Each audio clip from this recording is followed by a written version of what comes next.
Cerita ini adalah tentang seorang remaja bernama Adi yang tanpa sengaja menemukan rahasia gelap di balik penjual bakso yang sangat terkenal di desanya. Yang ternyata penjual bakso tersebut terlibat dalam praktik pesugihan yang mengerikan. Dengan bantuan kepala desa dan polisi desa setempat, Adi berjuang melawan kejahatan tersebut, menghadapi pertempuran sengit untuk membawa keadilan bagi desanya. Dengan tema-tema seperti keberanian, persatuan, dan perjuangan melawan kejahatan, cerita ini menyajikan narasi yang menegangkan dan penuh aksi, serta pesan tentang pentingnya memerangi kejahatan dan memperjuangkan keadilan. Namun sebelum kita lanjut ke ceritanya, dukung terus channel ini dengan cara like, subscribe, dan klik tombol notifikasinya agar kalian tidak ketinggalan cerita dari channel ini. Bagaimana kelanjutan cerita kali ini? Langsung saja kita simak ceritanya.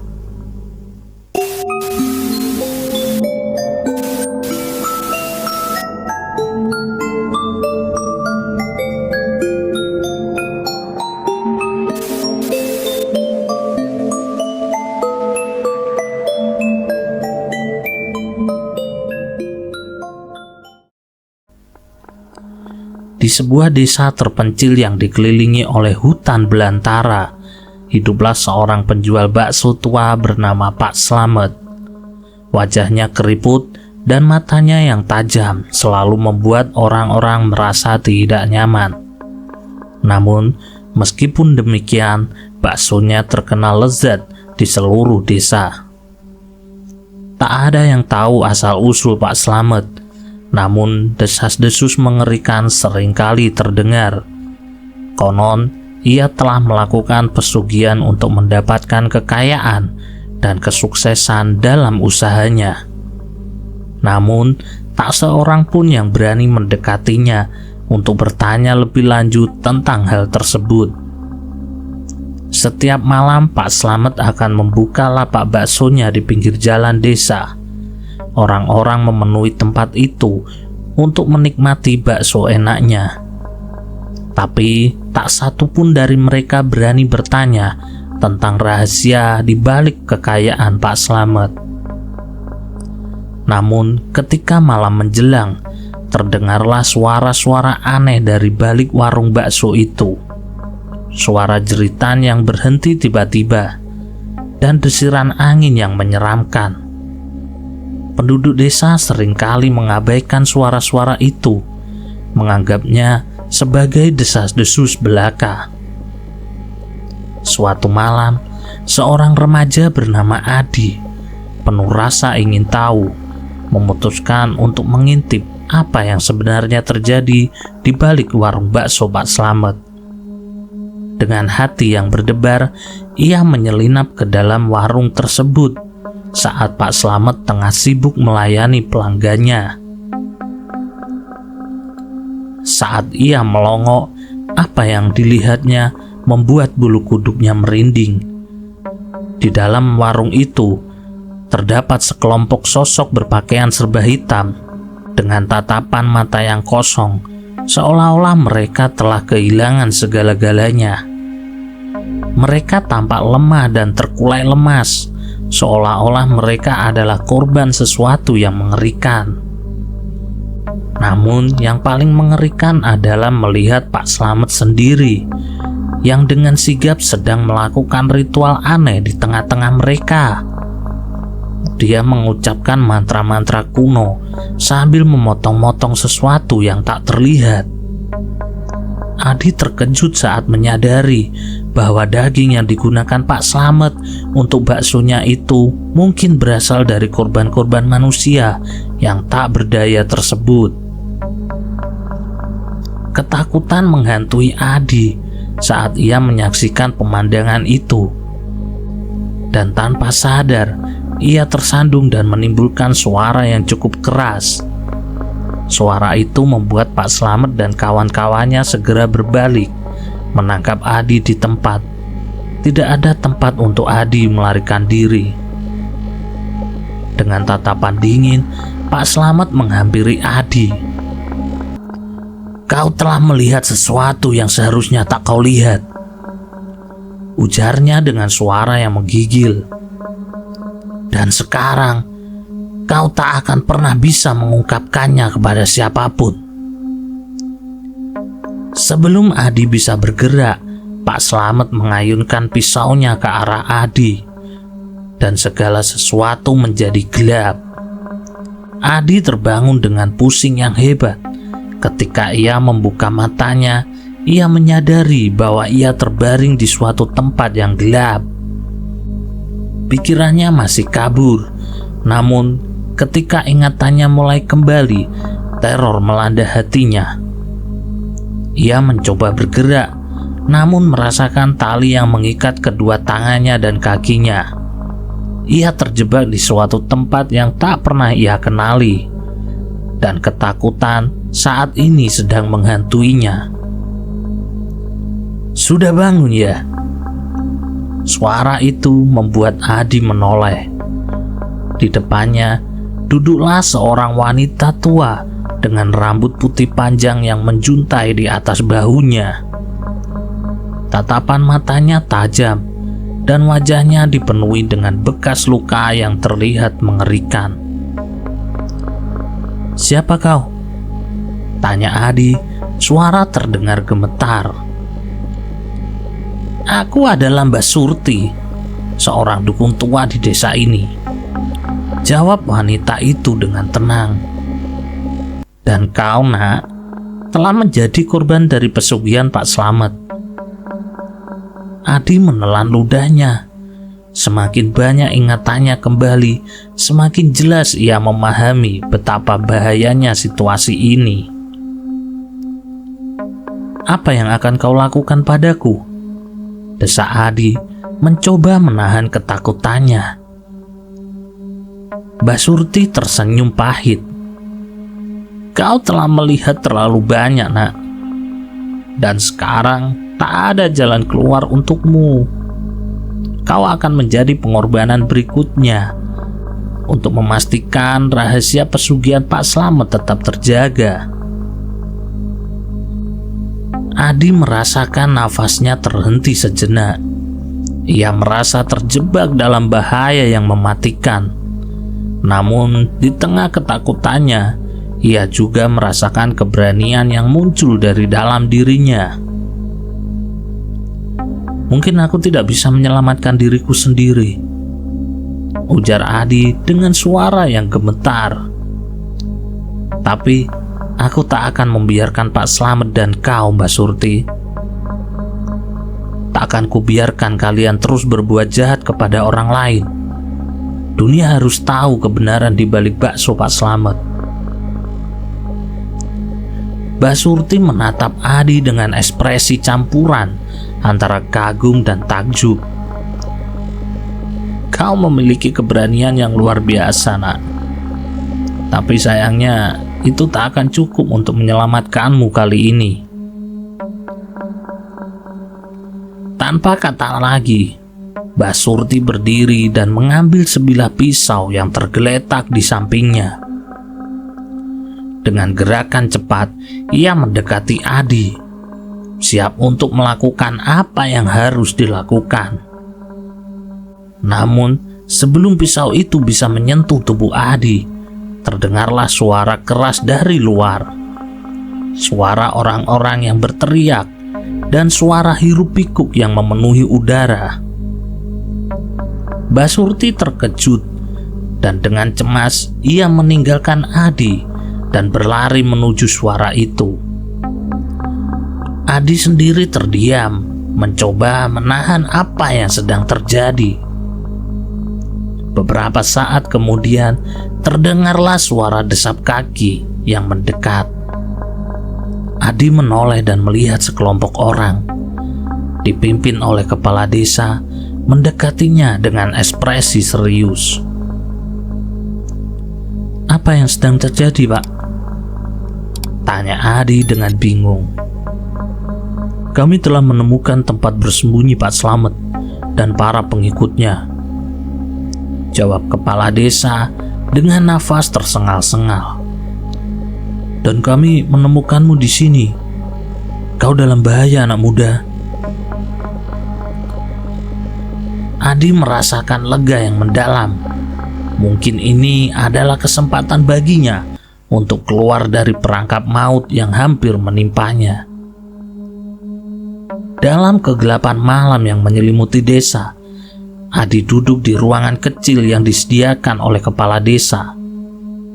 Pikirannya masih dipenuhi dengan gambaran kengerian dari apa yang baru saja ia alami.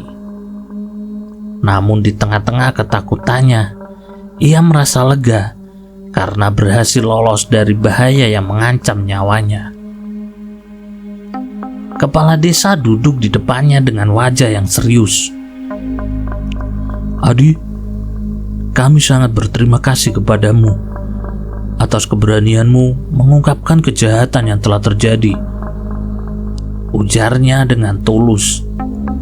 Adi mengangguk, masih mengingat akan detik-detik mengerikan ketika ia hampir menjadi korban pesugihan Pak Slamet dan Mbak Surti. Saya tidak bisa berpura-pura tidak tahu, Pak. Setelah melihat apa yang terjadi di balik warung bakso itu, ujarnya dengan suara gemetar. Kepala desa mengangguk paham. Kami juga telah mencurigai Pak Slamet dan aktivitasnya selama ini. Tapi kami tidak memiliki bukti yang cukup untuk bertindak. Namun berkat kau, sekarang kami memiliki kesempatan untuk membersihkan desa dari kejahatan ini. Adi merasa sedikit lega mendengarkan itu. Namun pertanyaan masih terus menghantuinya. Apa yang sebenarnya dilakukan Pak Slamet dan Mbak Surti? Kenapa mereka melakukan hal-hal seperti itu, Pak? Kepala desa mengambil nafas dalam-dalam. Pak Slamet dan Mbak Surti telah terlibat dalam praktek pesugihan yang gelap. Mereka menggunakan ritual-ritual kuno untuk mendapatkan kekayaan dan kekuasaan. Dengan mengorbankan nyawa manusia, mereka melakukan ini selama bertahun-tahun, menyebabkan hilangnya banyak nyawa tanpa diketahui oleh penduduk desa semuanya. Adi merasa ngeri mendengar penjelasan itu. Bagaimana mungkin seseorang bisa begitu jahat dan mengorbankan banyak manusia demi keuntungan pribadi? Namun berkat kau, rahasia gelap ini akhirnya terbongkar, lanjut kepala desa. Dan kami akan segera mengambil langkah-langkah untuk menangkap Pak Slamet dan Mbak Surti, serta menyelidiki semua yang terlibat dengan mereka dalam kejahatan ini. Adi merasa lega mendengar semua itu, meskipun ia merasa terguncang oleh apa yang baru saja ia alami. Ia merasa lega bahwa ia telah berbuat sesuatu untuk menghentikan kejahatan tersebut. Kepala desa memberikan senyuman lembut. Kau adalah pahlawan, nak. Kau telah menyelamatkan desa ini dari bahaya yang mengancam nyawa. Kami akan selalu menghormati keberanianmu. Dengan hati yang lega, Adi menyadari bahwa meskipun ia adalah seorang remaja biasa, tindakannya telah membawa perubahan besar bagi desa tersebut. Dan dengan harapan, ia melihat masa depan yang lebih terang untuk desa mereka, bebas dari bayang-bayang kejahatan dan pesugihan gelap. Walaupun keberanian Adi telah membawa keadilan bagi desanya, rasa takut masih menghantui pikirannya. Teror dari apa yang baru saja ia alami masih mengganggu tidurnya, dan ketakutan akan kemungkinan balas dendam dari para pelaku pesugihan masih membuatnya gelisah. Beberapa hari berlalu, tanpa adanya kejadian yang mencurigakan, desa terlihat kembali tenang, seolah-olah beban besar telah diangkat dari pundak semua orang. Namun, ketenangan itu ternyata hanya ilusi. Suatu malam, Adi terbangun oleh suara langkah kaki yang berat di luar rumahnya. Pikirannya langsung teringat akan kejadian mengerikan beberapa hari yang lalu, dan ia segera merasa cemas. Namun ia memutuskan untuk memeriksanya sendiri. Perlahan-lahan, ia melangkah masuk dari kamarnya dan berjalan menuju pintu depan. Ketika ia membuka pintu, yang ia temui adalah pemandangan yang mengerikan. Di depan rumahnya berdiri sekelompok sosok berpakaian serba hitam dengan tatapan mata kosong yang menakutkan. Tanpa ragu, mereka langsung menyerang Adi. Ia mencoba melawan, namun kekuatannya tidak sebanding dengan kebrutalan para penyerangnya. Dengan cepat, Adi dikalahkan dan ditangkap. Saat Adi berjuang untuk kesadaran, ia mendengar percakapan di antara para penyerangnya. Mereka berbicara tentang bagaimana Pak Slamet dan Mbak Surti telah berhasil melarikan diri dari kejaran polisi. Dan sekarang mereka ingin membalas dendam pada siapapun yang telah mengkhianati mereka. Adi merasa ketakutan yang luar biasa. Ia tahu bahwa ia adalah target utama dari kemarahan Pak Slamet dan Mbak Surti, dan tak ada tempat yang tersembunyi. Ketika ia merenungkan nasibnya yang gelap, tiba-tiba terdengar suara derap kuda yang mendekat. Adi mengangkat kepalanya dan melihat sosok berpakaian serba hitam yang berdiri di atas kuda dengan senjata di tangannya. "Kau baik-baik saja, Adi?" tanya sosok itu dengan suara lembut. Adi mengenali suara itu. "Kepala desa?" Kepala desa mengangguk serius. "Kita harus pergi dari sini sekarang juga. Aku akan melindungimu."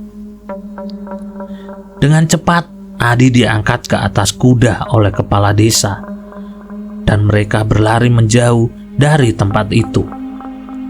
Di belakang mereka terdengar suara teriakan dan suara tembakan, namun mereka terus melaju dengan kecepatan tinggi.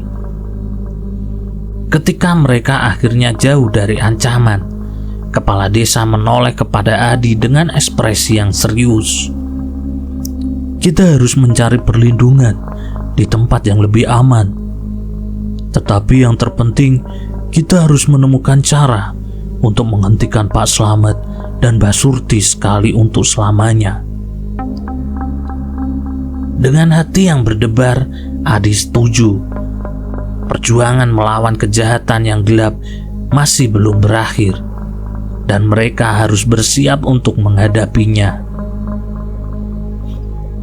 Adi dan kepala desa melarikan diri ke sebuah tempat yang terpencil, di mana mereka bersembunyi dari ancaman Pak Slamet dan Mbak Surti. Meskipun mereka merasa aman untuk sementara waktu, ketegangan masih menggantung di udara karena mereka tahu bahwa musuh mereka tidak akan berhenti sebelum mereka mendapatkan balas dendam. Malam itu, ketika langit gelap menyelimuti desa, Adi terjaga oleh bunyi langkah kaki yang sedang mendekat. Ia mendapatkan diri dengan senjata yang telah disiapkan, bersiap untuk menghadapi serangan. Kepala desa juga bersiap di sampingnya dengan mata yang penuh tekad. Tiba-tiba pintu digedor dengan keras. Dengan perasaan waspada, Adi dan kepala desa bersiap untuk bertarung. Namun, ketika pintu terbuka, mereka terkejut melihat sosok yang datang. Itu bukanlah musuh, melainkan seseorang yang tidak mereka duga. "Saya adalah polisi desa," kata sosok itu dengan suara tegas. "Kami akan membantu untuk melawan kejahatan yang mengancam desa kita." Adi dan kepala desa saling pandang dengan rasa lega. Mereka tidak sendiri dalam perjuangan mereka melawan Pak Slamet dan Mbak Surti. Dengan bantuan polisi desa, mereka memiliki peluang besar untuk menghentikan kejahatan sekali dan untuk selamanya.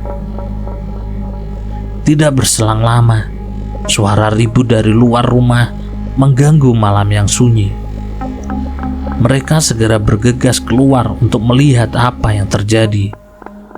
Di luar, mereka menemukan Pak Slamet dan Mbak Surti bersama dengan kelompok mereka yang siap untuk menyerang. Namun mereka tidak sendirian. Polisi desa telah menyiapkan perangkap untuk mereka. Pertempuran pun pecah di antara dua belah pihak dengan senjata-senjata yang berdenting dan suara teriakan yang menggema di malam yang gelap. Dalam pertempuran yang sengit itu, Adi dan kepala desa berjuang mati-matian untuk melawan kejahatan yang telah lama menghantui desa mereka. Dengan tekad yang kuat dan bantuan dari polisi desa, mereka berhasil mengalahkan Pak Slamet dan Mbak Surti, membawa keadilan bagi desa mereka. Ketika fajar mulai menyingsing di ufuk timur, suasana hati mereka penuh lega. Meskipun pertempuran telah berakhir, perjuangan mereka melawan kejahatan dan pesugihan gelap akan selalu menjadi bagian dari sejarah desa mereka. Dengan kepala tegak, Adi dan kepala desa berdiri di tengah-tengah desa yang telah mereka lindungi dengan penuh keberanian. Mereka menatap masa depan yang lebih terang, di mana kejahatan tak lagi memiliki tempat untuk tumbuh subur. Dan dengan harapan, mereka melangkah maju, siap untuk menghadapi segala tantangan yang mungkin akan datang. Demikianlah akhir dari kisah kali ini. Terima kasih telah menyimak kisah ini sampai akhir. Saya mohon maaf jika banyak salah kata dalam penyampaian saya. Saya pamit undur diri. Sampai jumpa di cerita berikutnya. Salam cerita Bapak.